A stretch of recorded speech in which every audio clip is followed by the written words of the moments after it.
ہماری زندگی کا مقصد کیا ہے. اس مقصد کو جاننا اور اپنا مقصد صحیح کرنا اور اس مقصد کے مطابق جینا کامیابی کی شروعات ہے. اس کے بغیر کامیابی نہیں ہے. اللہ نے قرآن کریم میں فرمایا وَمَا خَلَقْتُ الْجِنَّ وَالْإِنسَ إِلَّا لِيَعْبُدُونَ. بار بار ہم آیت کو سنتے ہیں. میں نے جنات کو اور انسانوں کو صرف اور صرف اپنی عبادت کے لیے پیدا کیا ہے.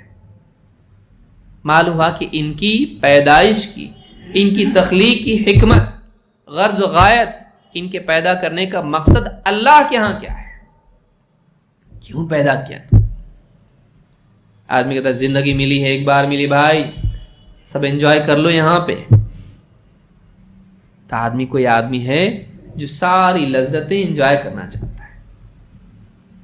انٹرنیٹ پہ آپ تلاش کریں، آپ کو ملے گا 10 جگہ ایسی ہیں مرنے سے پہلے وہاں جانا چاہیے. کہ آپ کو ہاں اس کو وزٹ کرنا چاہیے. یہ پہاڑ، یہ وہ، یہ فلانی جگہ، یہ گارڈن، یہ بڑا ہوٹل، فلانی جگہ ہیں، یہ فلانے علاقوں میں آپ کو مرنے سے پہلے جانا چاہیے. مرنے سے پہلے یہ چیزیں کھا لینا چاہیے. مرنے سے پہلے آپ کو یہ پہن لینا چاہیے. مرنے سے پہلے آپ کو یہ کام انجوائے کر لینے چاہیے. پہاڑ پہ جانا چاہیے آپ کو، ہوا میں اڑنا چاہیے آپ کو، فلانی چیز لٹکنا چاہیے رسی سے آپ کو. مرنے سے پہلے کر لینا چاہیے. ذہن کیا ہے؟ یہاں ہم انجوائمنٹ کے لیے آئے ہیں. کوئی لذت ہم سے چھوٹنی نہیں چاہیے. زندگی کی بہت ساری لذتیں حاصل کر لو ان کو. لیکن واقعی لذت کیا ہے؟ یہ مقصد ہے زندگی کا نہیں. اللہ نے کیوں پیدا کیا؟ اس کے لیے پیدا کیا کہ تو دنیا کی لذتوں میں کھو جائے. کوئی کہتا دیکھو ایک بار زندگی ملی ہے، کامیاب ہو جاؤ، اتنی سال سے محنت شروع کرو. ماں باپ بچپن سے پلان کرتے ہیں بچوں کا، پیدا ہونے سے پہلے کون سی اسکول میں ڈالنے کا. ابھی پیٹ میں ہے. لیکن ماں باپ بعض لوگ پہلے سے اسکولوں میں اپنے نمبر لگاتے ہیں، پیدا بھی نہیں ہوا ہے ابھی. کیونکہ ہمارے بچے کو ہم کو کیا بنانا ہے؟ انجینئر بنانا ہے، ڈاکٹر بنانا ہے، سائنٹسٹ بنانا ہے، فلاں بنانا ہے.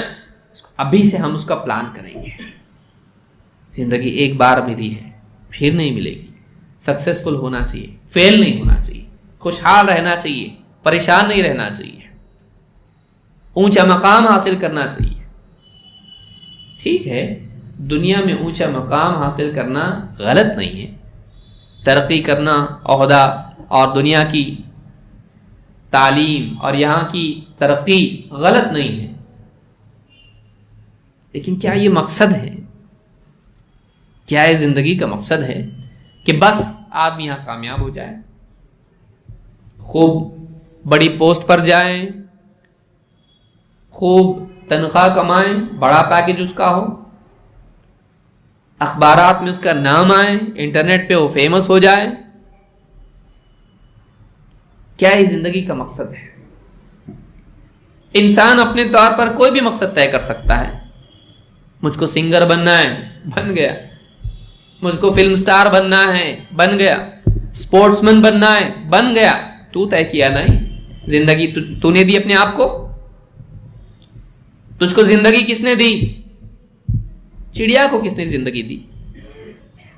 تو نے دی نہیں، اوپر والے نے پیدا کیا. اس کو کام کس نے دیا؟ اڑنا کس نے سکھایا؟ گھونسلہ بنانا کس نے سکھایا؟ چونٹیاں، شہد کی مکھی، سمندر کی مچھلیاں، آسمان میں اڑنے والے پرندے، ان سب کو بنانے والے نے کیا ان کو کوئی مقصد دیا ہے؟ جینے کا طریقہ دیا ہے؟ ہاں. وہ ایسا اڑتے کیوں ہیں؟ تیرتے کیوں نہیں؟ بنانے والے نے اسی بنا، ان کو پر دیے، پنجے دیے، زمین پہ تھوڑا چلیں اور اڑے بھی. چونچ دی ان کو، مچھلیوں کو تیرنے کے حساب سے بنایا. ان کو وہی زندگی کا مقصد ان کی ہے. چوٹیوں کا وہی مقصد ہے. مکھیاں، کیڑے مکوڑے سے لے کر بڑے بڑے جنگل کے جانور سے لے کر پالتو جانور، گھوڑا ہے، سواری کے قابل ہے. شیر پہ سواری نہیں کر رہے ہیں آپ، وہ چیر پھاڑ کرتا ہے، لیکن گھوڑا آپ کے لیے سواری کے لائق ہے. اس کو بنانے والے نے اس مقصد کے لیے پیدا کیا ہے کہ تم اس پر سوار ہو. بکری اس کے لیے نہیں بنایا، اس کی اپنی ذمہ داریاں ہیں. ہر چیز کو اللہ نے ایک مقصد کے تحت پیدا کیا ہے. تو تیرا کیا مقصد ہے تو خود طے کرے گا. ساری کائنات کو، سورج کو، چاند کو، ستاروں کو، ہواؤں کو، پانی کو، سمندروں کو، کیڑے مکوڑوں سے لے کر بڑے بڑے جانوروں تک، سب کو اللہ نے مقصد دیا ہے، تیرے کوئی نہیں دیا. اور تو اتنا عقل مند کہ تو طے کرے گا اپنا مقصد زندگی کا، اور بڑھاپے میں جا کے پچھتائے گا میں نے اپنی زندگی ایسی کھپا دی، اب مجھ کو احساس ہو رہا کہ بہت ساری چیزیں رہ گئی ہیں. ندامت.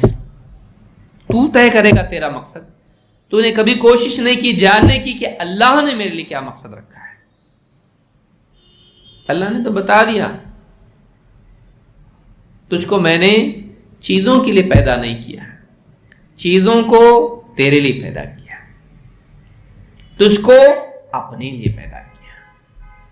آسمان و زمین میں جتنی نعمتیں ہیں انسان کے لیے پیدا کی، تجھ کو ان کے لیے پیدا نہیں کیا، ان کو تیرے لیے پیدا کیا ہے. وَأَسْبَغَ عَلَيْكُمْ نِعْمَهُ ظَاهِرَةً وَبَاطِنَةً. تم پر اپنی نعمتیں لٹائی، ظاہری باتیں سب تمہارے لیے پیدا کیا ہے، تم کو اپنے لیے پیدا کیا ہے. وَمَا خَلَقْتُ الْجِنَّ وَالْإِنسَ إِلَّا لِيَعْبُدُونَ. جنات اور انسانوں کو میں نے صرف اور صرف اپنی عبادت کے لیے پیدا کیا ہے، اپنے لیے. شیطان کی عبادت کے لیے نہیں، بتوں کی عبادت کے لیے نہیں، قبروں کے لیے نہیں، خواہشات کے لیے نہیں، مال و دولت کا بندہ بننے کے لیے نہیں، ایمبیشن کا بندہ بننے کے لیے نہیں، سکسیس کا بندہ بننے کے لیے نہیں، شہرت کا بندہ بننے کے لیے نہیں، میرا بندہ بننے کے لیے. الا لیعبدون. ہم اپنی زندگی کا مقصد خود طے نہ کریں، معلوم کریں اللہ نے ہم کو کیوں پیدا کیا. عبادت کے لیے.